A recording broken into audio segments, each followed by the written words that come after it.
새벽 4시 서울역 근처 골목. 차가운 시멘트 바닥에 몸을 웅크린 여자가 있었다. 아가씨, 여기서 뭐해? 경찰 오기 전에 빨리 가. 죄송해요. 저 갈 곳이 없어요. 하룻밤만. 에이, 요즘 젊은 것들은 일은 안 하고 캄보디아에서 왔다고? 네. 일자리 찾고 있어요. 뭐든지 할 수 있어요, 사장님. 사연에 앞서 구독과 좋아요를 부탁드립니다. 사연 제작에 있어 큰 힘이 됩니다. 감사합니다. 이야기를 시작하겠습니다. 내 이름은 소피아. 캄보디아 이름은 소피아 찬티아. 34살. 프놈펜 빈민가에서 태어나 평생 가난과 싸웠다. 한국어를 처음 배운 건 12살 때였다. 프놈펜의 허름한 교회, 한국 선교사가 운영하는 무료 교실. 거기서 나는 한글을 배웠고 꿈을 배웠다. 한국에 가면 잘 살 수 있다고 20살이 넘도록 그 꿈을 품고 살았다. 공장에서 일하고 식당에서 설거지하고 관광 가이드 보조로 일하며 14년을 모았다.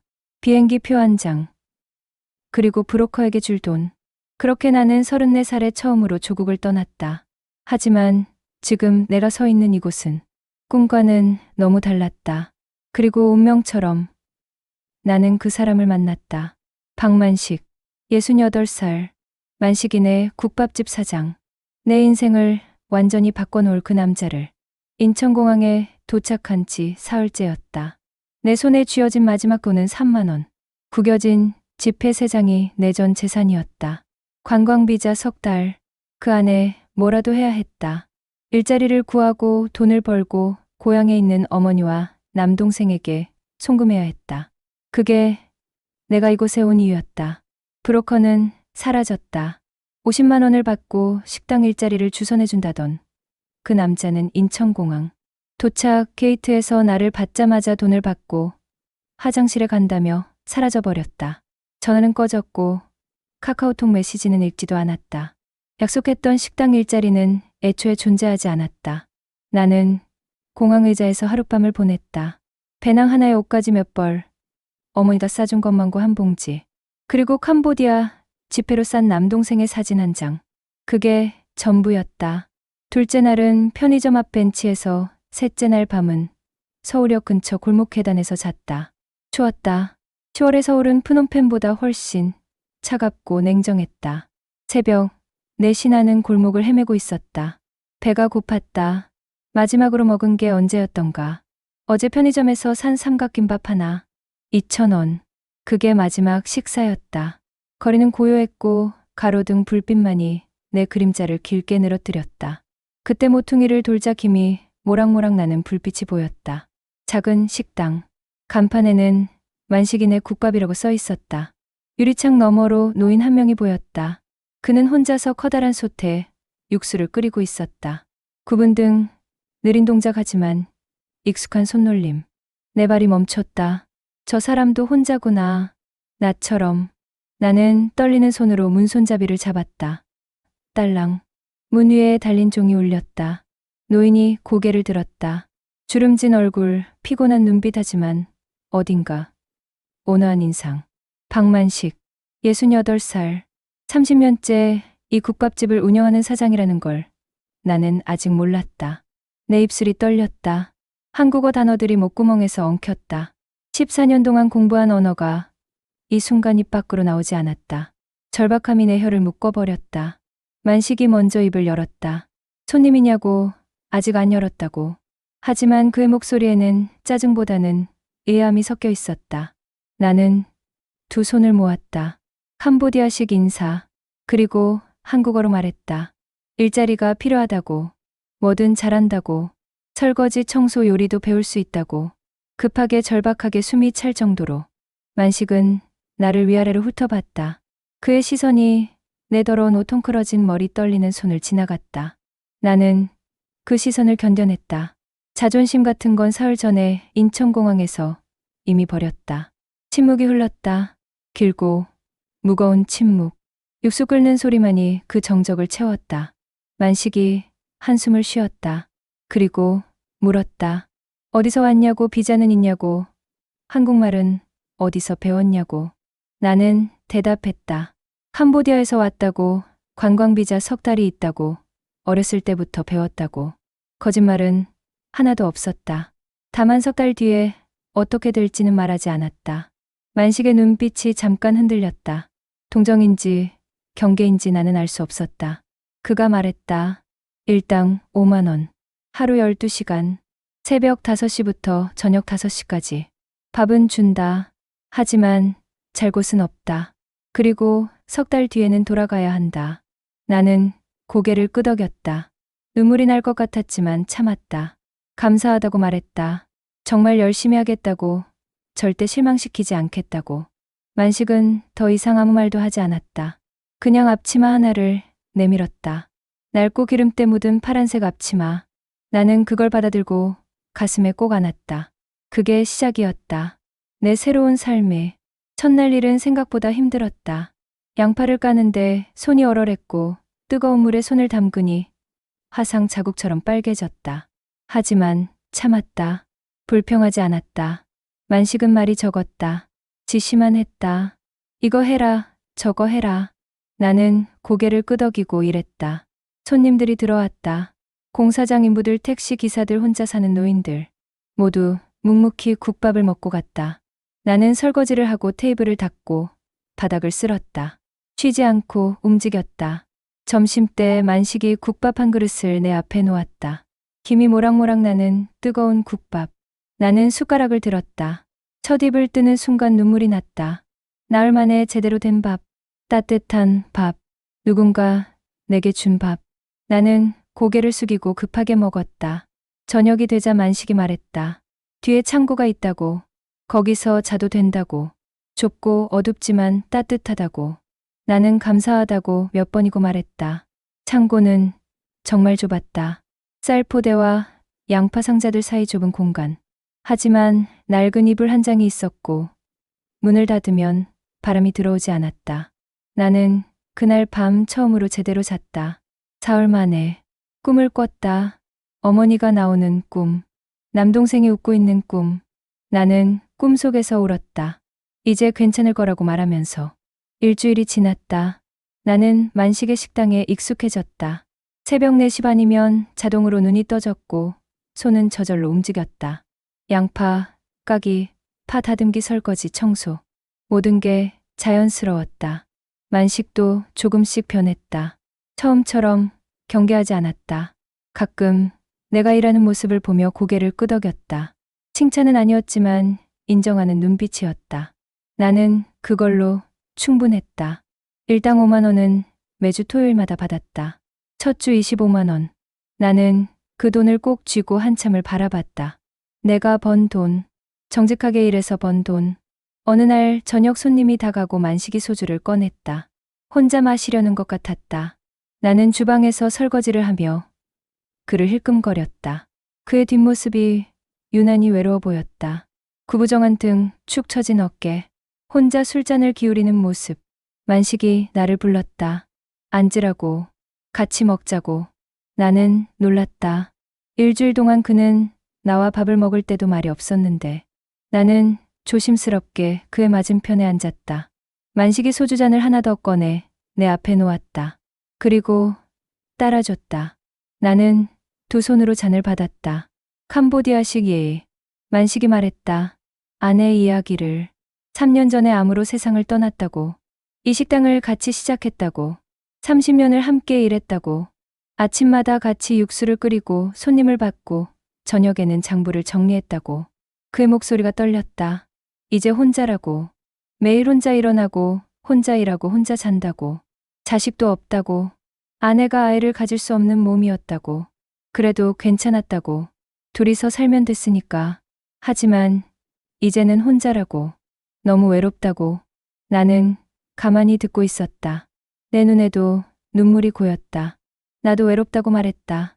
고향이 그립다고. 어머니와 남동생이 보고 싶다고.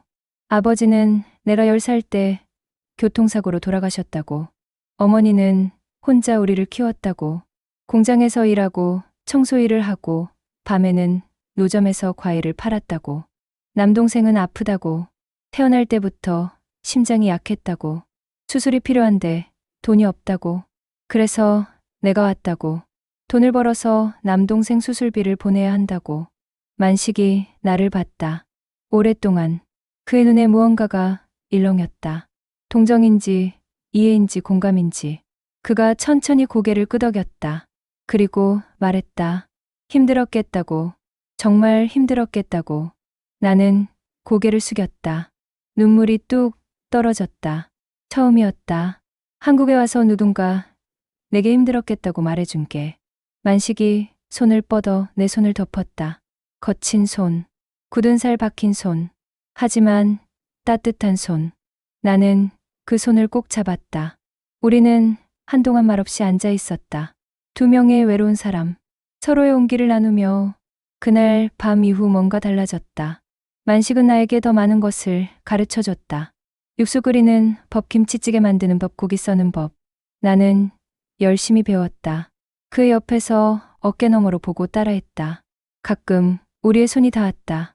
우연히, 자연스럽게. 그럴 때마다 묘한 전율이 흘렀다. 나는 그걸 무시하려 했다. 하지만 점점 어려워졌다. 만식도 느끼는 것 같았다.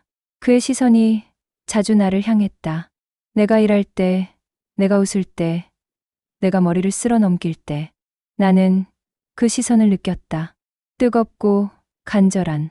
2주째 되는 날 밤 만식이 창고로 왔다. 담요를 하나 더 가져왔다고. 날씨가 추워진다고. 나는 담요를 받았다. 그가 돌아서려는 순간 나는 그의 손을 잡았다.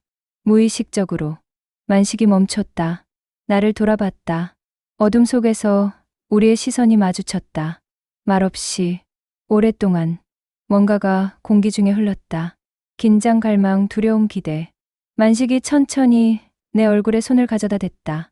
거친 손가락이 내 볼을 스쳤다. 나는 눈을 감았다. 그의 숨소리가 가까워졌다. 따뜻하고 떨리는. 나는 그를 끌어당겼다. 천천히, 조심스럽게. 우리의 입술이 닿았다. 처음에는 부드럽게, 탐색하듯. 하지만 곧 간절해졌다.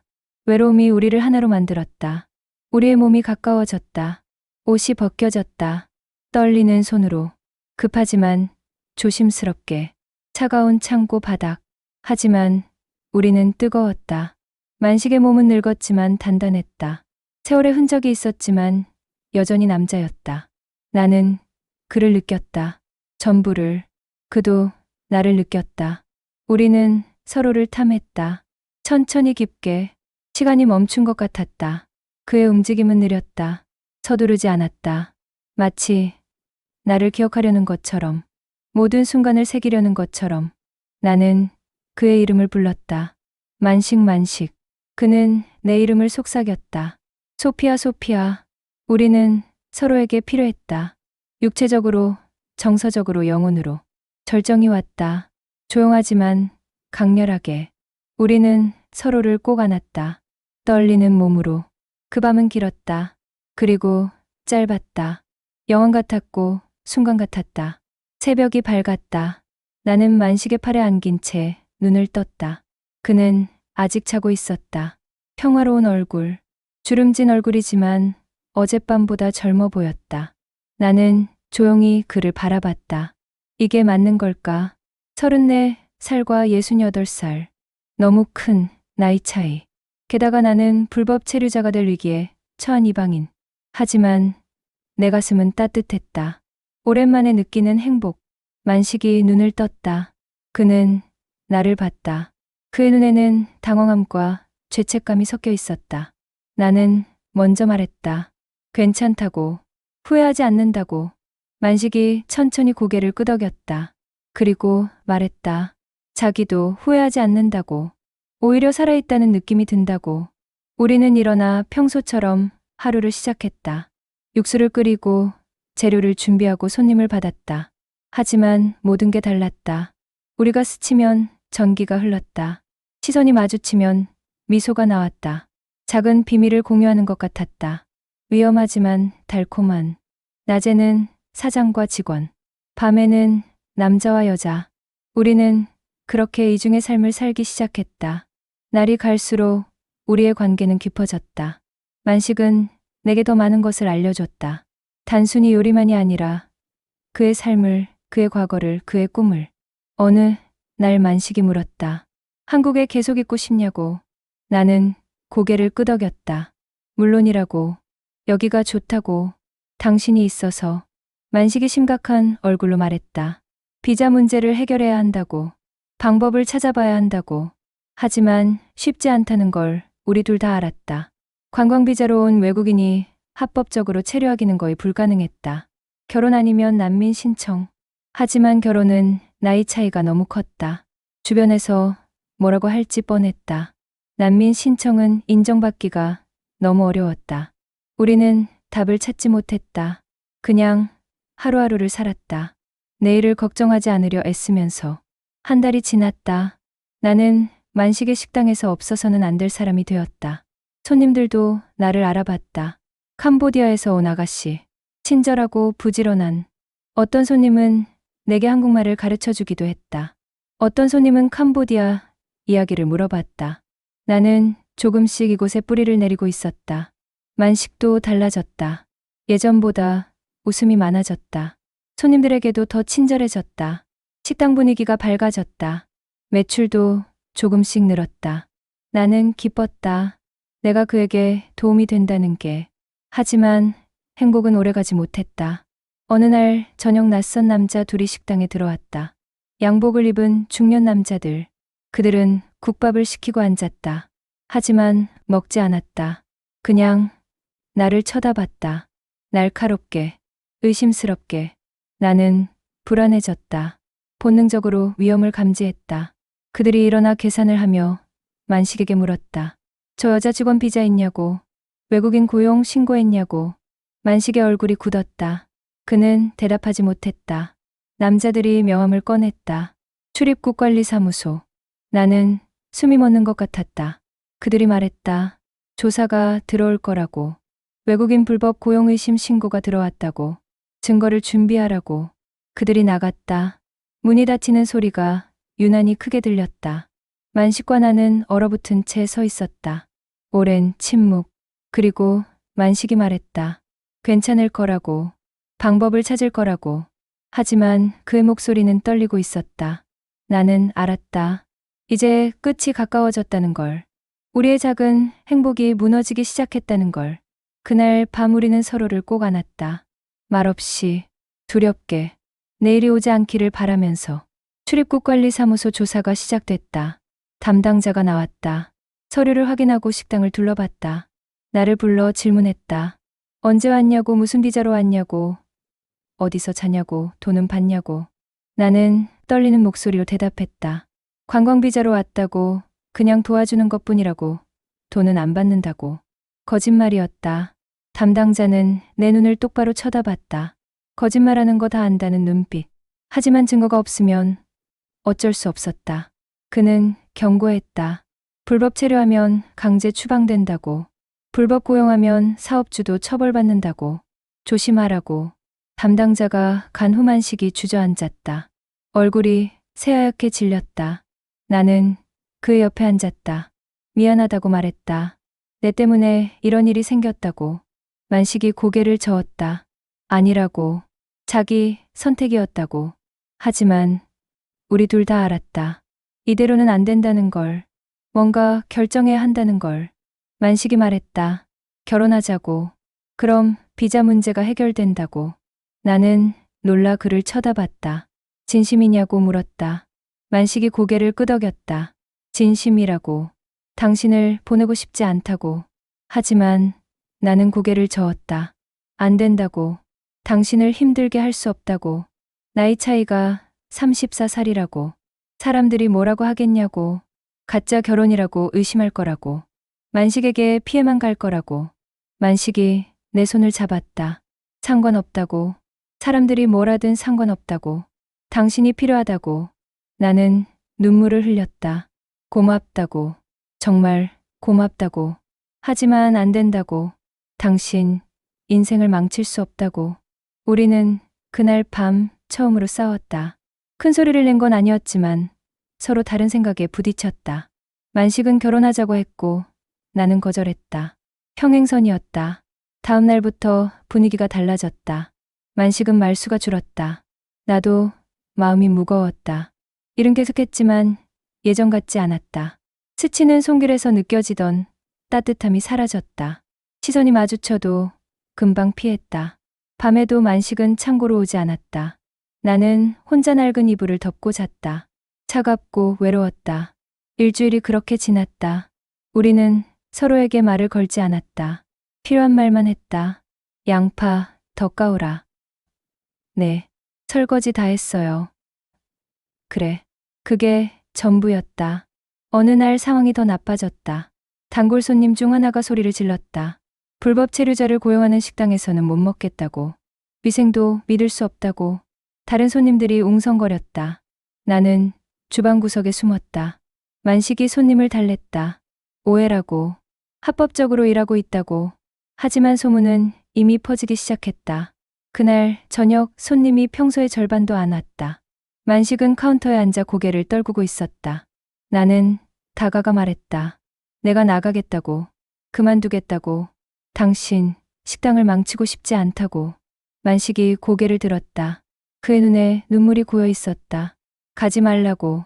제발 가지 말라고. 나는 울음을 터뜨렸다. 어쩔 수 없다고. 이대로는 안 된다고. 당신이 더 힘들어진다고. 만식이 일어나 나를 껴안았다. 꽉. 놓고 싶지 않다는 듯이. 나도 그를 안았다. 우리는 한참을 그렇게 서 있었다. 울면서. 세상이 우리를 갈라놓으려 한다는 걸 알면서도 나는 짐을 쌌다. 많지 않았다. 배낭 하나면 충분했다. 어머니가 싸준 것만고는 이미 다 먹었고 남동생 사진만 남아 있었다. 캄보디아로 돌아가야 했다. 비자 만료일이 일주일 남았다. 더 이상 여기 있을 수 없었다. 만식의 식당도 지켜야 했고 그에게 더 이상 피해를 줄 수 없었다. 나는 모아둔 돈을 세어봤다. 200만 원. 2달 동안 번 돈. 비행기표 사고 나면 100만 원 정도 남는다. 그걸로 남동생 치료비에 보태야 했다. 턱없이 부족하지만 없는 것보다는 나았다. 만식에게 말했다. 내일 떠나겠다고. 그동안 감사했다고. 평생 잊지 못할 거라고. 만식은 아무 말도 하지 않았다. 그냥 고개를 끄덕였다. 하지만 그의 눈에서 눈물이 흘렀다. 나는 참아볼 수 없어서 고개를 돌렸다. 그날 밤 마지막으로 우리는 함께 있었다. 창고에서 옷을 벗고 서로를 껴안았다. 말없이 격렬하게 이별의 밤 2번 다시 만나지 못할 거라는 걸 알면서 우리는 서로를 느꼈다. 피부로 숨결로 심장박동으로 모든 걸 기억하려는 듯이 새겨넣으려는 듯이 절정은 슬펐다. 기쁨보다는 비통함이 컸다. 우리는 서로를 꼭 안고 울었다. 만식이 속삭였다. 사랑한다고. 처음 하는 말이었다. 나도 대답했다. 나도 사랑한다고. 당신을 정말 사랑한다고. 우리는 아침까지 깨어 있었다. 마지막 시간들을 놓치고 싶지 않아서. 서로의 온기를 느끼고 싶어서. 동이 트기 시작했다. 나는 일어나 옷을 입었다. 만식도 일어났다. 우리는 마지막으로 키스했다. 길고 깊게. 그리고 나는 배낭을 메고 문을 열었다. 만식이 봉투를 내밀었다. 돈이라고. 가지고 가라고. 나는 거절했다. 이미 충분히 받았다고. 하지만 만식이 우겼다. 제발 받으라고. 남동생 치료비에 쓰라고. 적지만 도움이 될 거라고. 나는 받을 수 없었다. 이미 너무 많이 받았다. 신세를 졌다. 하지만 만식이 강제로 내 배낭에 넣었다. 나는 울면서 고개를 숙였다. 감사하다고. 정말 감사하다고. 평생 은인이라고. 만식이 말했다. 행복하라고. 꼭 행복하게 살라고. 나는 고개를 끄덕이고 식당을 나섰다. 뒤돌아보지 않았다. 뒤돌아보면 다시 들어가고 싶을 것 같아서. 버스 정류장으로 걸어갔다. 공항 가는 버스를 타야 했다. 발걸음이 무거웠다. 한 걸음 한 걸음이 납덩이 같았다. 정류장에 도착했다. 버스가 곧 온다고 했다. 나는 벤치에 앉아 기다렸다. 하늘을 올려다봤다. 맑은 가을 하늘. 캄보디아에서는 볼 수 없는 파란 하늘. 눈물이 흘렀다. 여기서의 2달이 주마등처럼 지나갔다. 처음 만식을 만났던 날 첫 국밥을 먹었던 날, 처음 키스했던 날, 함께 웃었던 날들. 모두 소중한 기억들. 버스가 왔다. 나는 일어섰다. 배낭을 챙겼다. 버스에 오르려는 순간 뒤에서 목소리가 들렸다. 소피아. 나는 돌아봤다. 만식이었다. 숨을 헐떡이며 달려오고 있었다. 68살 노인이 온 힘을 다해 뛰어오고 있었다. 나는 버스에서 내렸다. 그에게 달려갔다. 만식이 내 앞에 멈춰 섰다. 숨을 헐떡이며 말했다. 가지 말라고. 제발 가지 말라고. 같이 살자고. 결혼하자고. 세상이 뭐라든 상관없다고. 당신만 있으면 된다고. 나는 울면서 고개를 저었다. 안 된다고. 당신을 힘들게 할 수 없다고. 하지만 만식이 내 손을 잡았다. 꽉. 이미 힘들다고. 당신 없으면 더 힘들다고. 아무것도 없으면 된다고. 식당도 돈도 없어도 된다고. 당신만 있으면 된다고. 사람들이 손가락질해도 견딜 수 있다고. 하지만 당신 없이는 하루도 못 산다고. 제발 남아달라고. 나는 그를 봤다. 눈물 범벅인 얼굴, 필사적인 눈빛, 떨리는 입술. 이 남자는 진심이었다. 모든 걸 걸고 있었다. 나도 떨렸다. 두려웠다. 하지만 동시에 확신이 들었다. 이 남자와 함께라면 어떤 어려움도 견딜 수 있을 것 같았다. 나는 천천히 고개를 끄덕였다. 그리고 말했다. 좋다고. 함께하겠다고. 만식의 얼굴에 미소가 번졌다. 그는 나를 껴안았다. 꽉. 사람들이 쳐다봤다. 하지만 우리는 상관하지 않았다. 우리만의 세상이었다. 우리는 결혼하기로 했다. 하지만 쉽지 않았다. 먼저 법적인 문제를 해결해야 했다. 변호사를 만났다. 비용이 많이 든다고 했다. 300만 원 이상. 만식은 고개를 끄덕였다. 괜찮다고. 해결할 수 있다고. 하지만 나는 알았다. 그에게 그런 여유가 없다는 걸. 식당 수입이 많지 않다는 걸. 변호사가 설명했다. 국제결혼은 까다롭다고. 특히 나이 차이가 많으면 위장결혼 의심을 받는다고. 철저한 조사가 들어간다고. 둘의 관계를 증명해야 한다고. 사진, 편지, 통화 기록, 증인 모든 게 필요하다고. 우리는 준비를 시작했다. 함께 찍은 사진이 거의 없어서 급하게 찍었다. 식당 앞에서, 공원에서, 시장에서 어색하게 웃으며. 편지는 없었다. 우리는 항상 함께 있었으니까. 급하게 문자 메시지라도 주고받기 시작했다. 증인은 단골 손님 몇 명이 해주겠다고 했다. 고마웠다. 모든 게 준비됐다. 서류를 제출했다. 그리고 기다렸다. 심사 기간, 길고 불안한 시간. 매일 전화기를 붙들고 살았다. 출입국 관리사무소에서 연락이 올까봐. 한 달이 지났다. 드디어 연락이 왔다. 면접을 보러 오라고. 우리는 함께 출입국 관리사무소로 갔다. 차가운 건물, 무표정한 직원들. 우리는 작은 방으로 안내됐다. 담당자 2명이 앉아 있었다. 그들은 우리를 날카롭게 쳐다봤다. 질문이 시작됐다. 언제 만났냐고. 어떻게 만났냐고. 왜 결혼하려고 하냐고. 나이 차이가 많은데 진심이냐고. 위장결혼 아니냐고. 우리는 하나하나 대답했다. 솔직하게, 진심으로. 하지만 담당자들의 얼굴은 변하지 않았다. 더 날카로운 질문들이 쏟아졌다. 만식에게 물었다. 아내가 죽은 지 얼마 안 됐는데 벌써 재혼하냐고. 돈 때문 아니냐고. 젊은 여자가 좋아서 그런 거 아니냐고. 나에게 물었다. 비자 때문이지. 진짜 사랑은 아니지 않냐고. 한국에 남고 싶어서 늙은 남자랑 결혼하는 거 아니냐고. 나는 참을 수 없었다. 목소리를 높였다. 아니라고. 진심으로 사랑한다고. 만식도 말했다. 이 사람 없으면 못 산다고. 제발 믿어달라고. 하지만 담당자들은 고개를 저었다. 증거가 부족하다고. 관계 증명이 약하다고. 더 많은 자료가 필요하다고. 일단 반려한다고. 다시 신청하려면 더 확실한 증거를 가져오라고. 우리는 멍하니 사무소를 나왔다. 거절당했다. 꿈이 무너졌다. 만식이 내 손을 잡았다. 괜찮다고. 다시 시도하면 된다고. 하지만 그의 목소리는 힘이 없었다. 나도 알았다. 쉽지 않을 거라는 걸. 어쩌면 불가능할지도 모른다는 걸.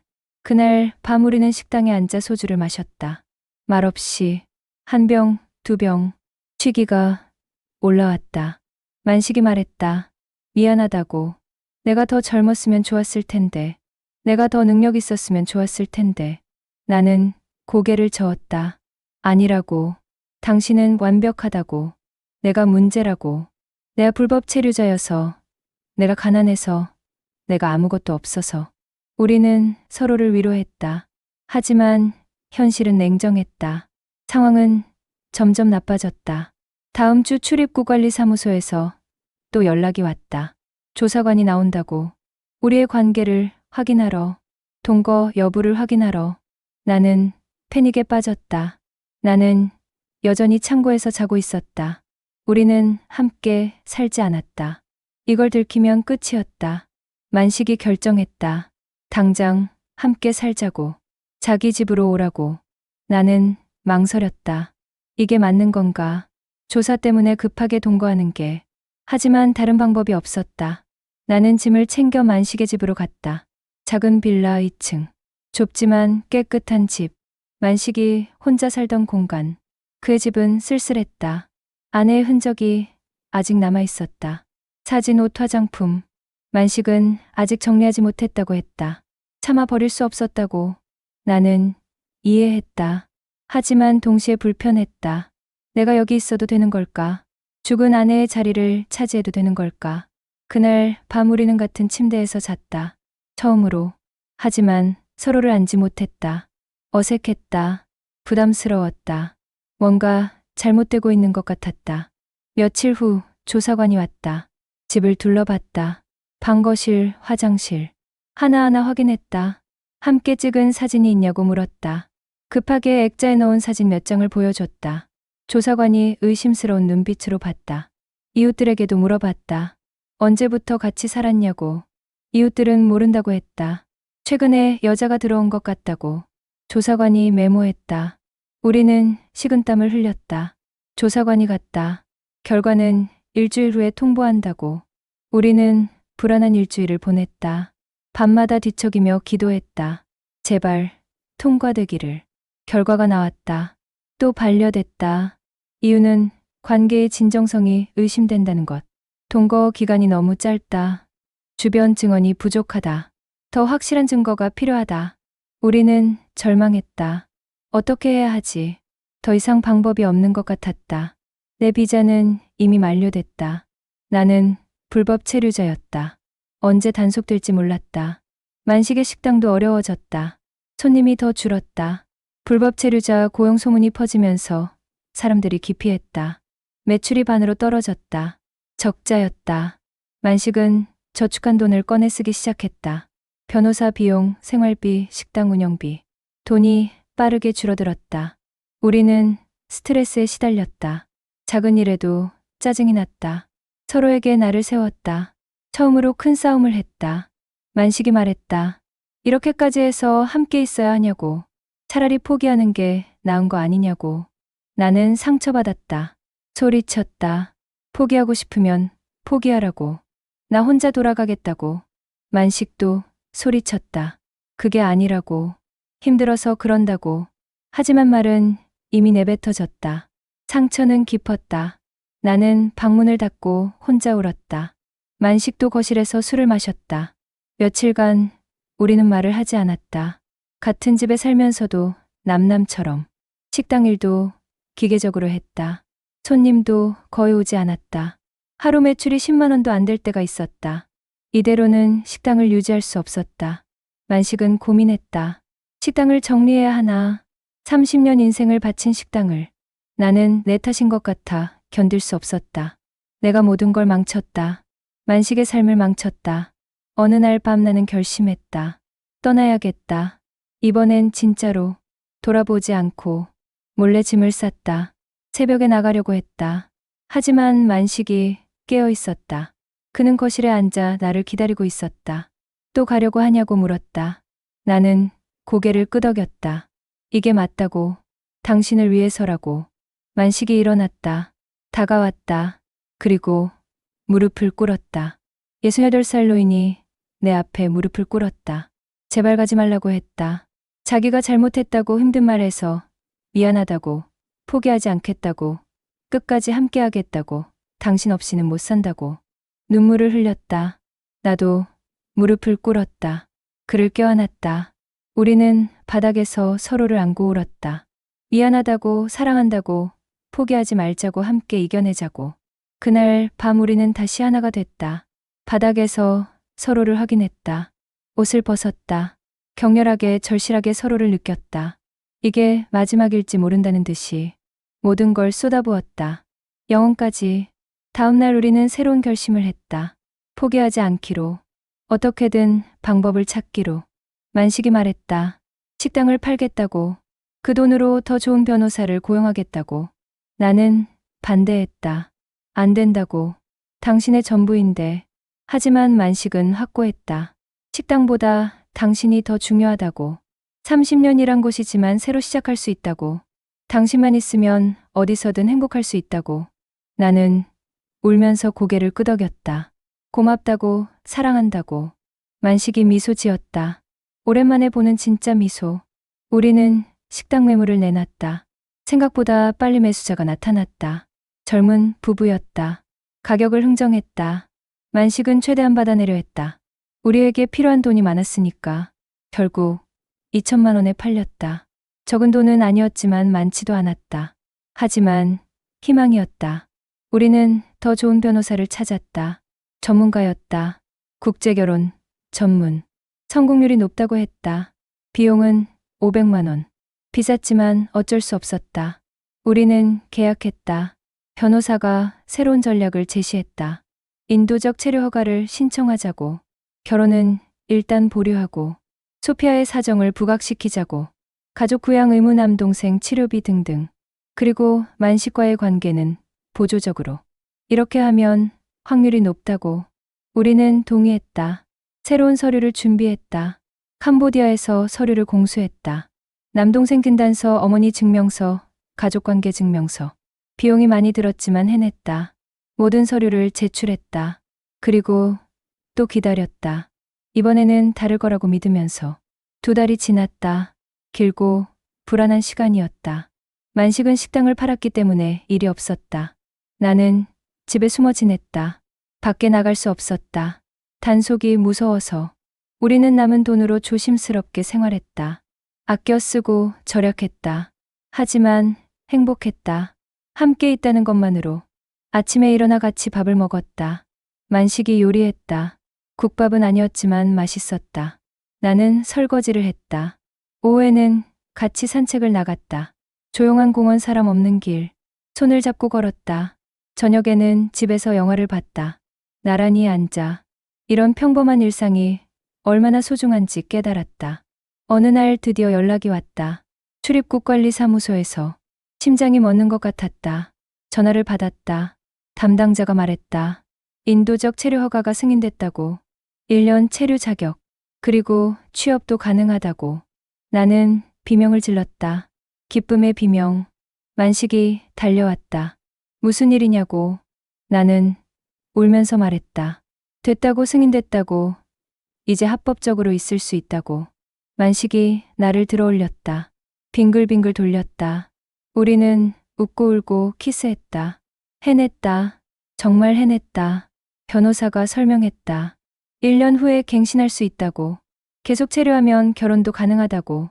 그때는 아무 문제 없을 거라고. 우리는 감사했다. 변호사에게, 한국 관계 당국에게, 서로에게.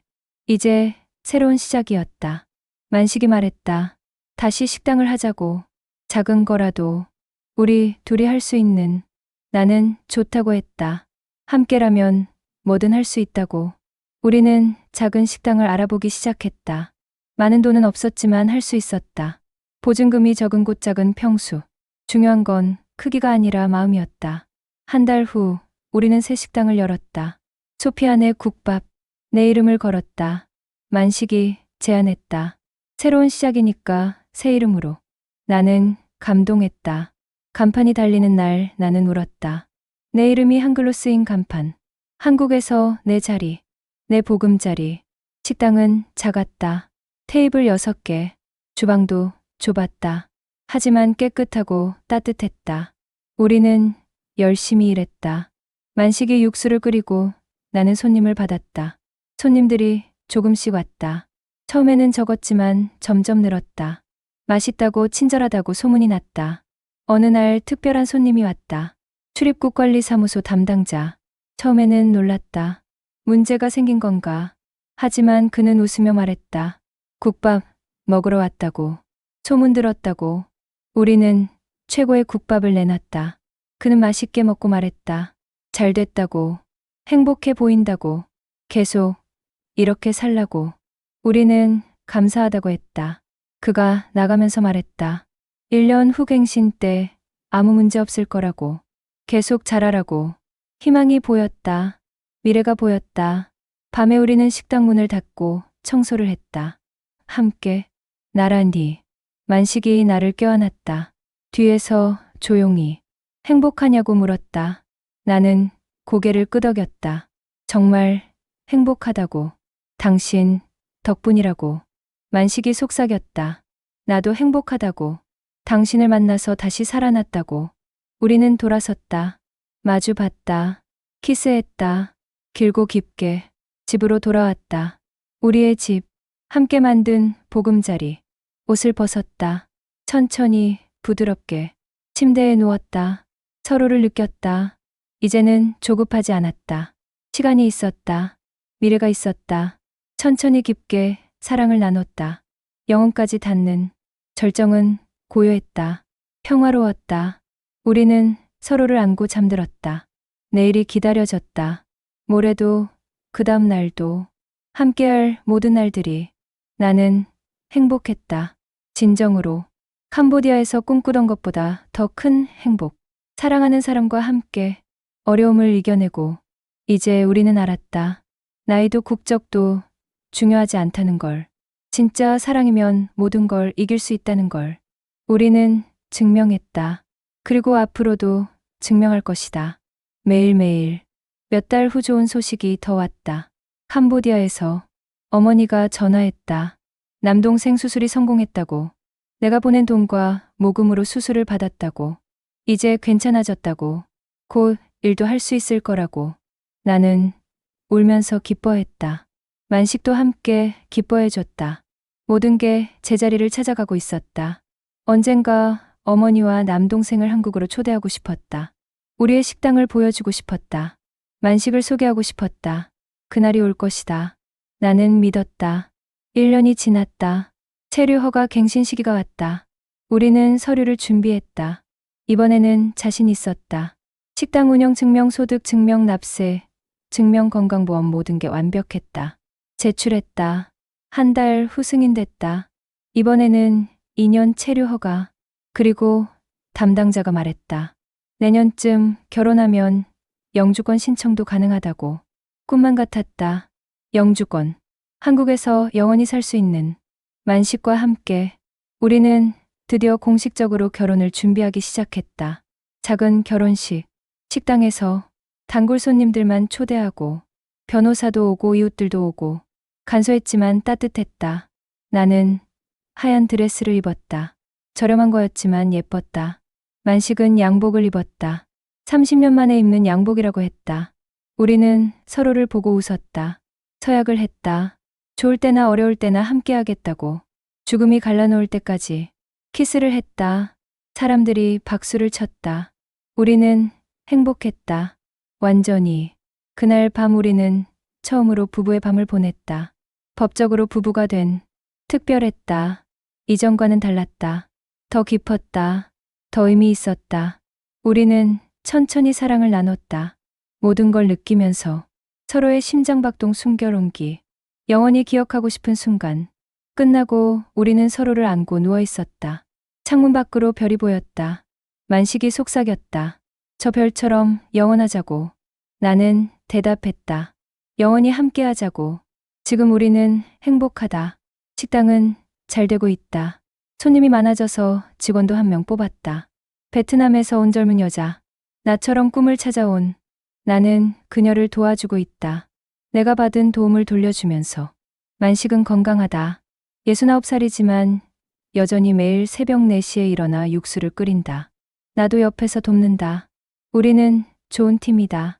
인생의 동반자. 이따금 과거를 돌아본다. 그 절망스러웠던 날들. 서울역 골목에서 떨던 밤. 처음 만식을 만났던 순간. 모든 게 기적 같다. 운명 같다. 우리는 서로를 구했다. 외로움에서, 절망에서, 포기해서. 이제 우리는 안다. 진짜 사랑의 의미를. 나이도 국적도 돈도 중요하지 않다는 것을. 중요한 건 서로를 위하는 마음. 함께 이겨내려는 의지. 그게 전부라는 것을. 캄보디아에서 온 소피아. 서울에서 국밥집을 하는 박만식. 누가 봐도 어울리지 않는 두 사람. 하지만 우리는 증명했다. 사랑은 모든 것을 이긴다는 것을. 그리고 우리는 계속할 것이다. 함께, 영원히.